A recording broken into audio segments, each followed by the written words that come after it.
guys, I'm Ketua Badat here. Jadi hari ini saya nak bagi anabus-anabus ni makan ni tau.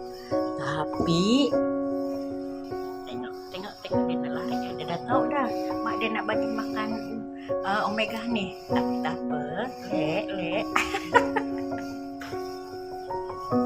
Yang ini pun takut tahu nak bagi makan omega.